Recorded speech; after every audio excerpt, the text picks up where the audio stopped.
সম্মানিত দ্বীনী ভাইরা, আমরা একটা কথা প্রায় বাংলাদেশে শুনি যে আল্লাহও লাগে, ইল্লাও লাগে, আবার কোথাও এটাকে বলে হিল্লাও লাগে।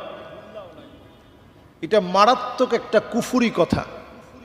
আমরা অনেক সময় এমন এমন কথা বলি যেগুলোর অর্থ আমরা জানি না, কিন্তু এগুলোর কারণে কুফরি হয়। এর মধ্যে এটি একটি। দ্বিতীয় নম্বরে আমরা অনেকেই বলে থাকি বিসমিল্লাহ গলত।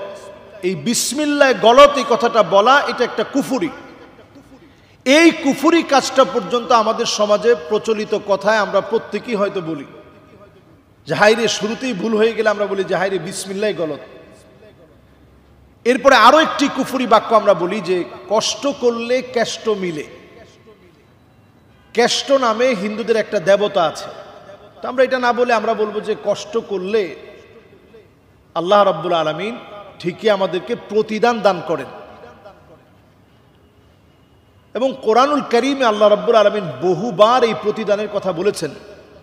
নি'মা আজরুল আমিলিন, যারা কষ্ট করবে তাদের প্রতিদানটা কতই না উত্তম হবে। এখানে আল্লাহ প্রতিদানের কথা বলেছেন।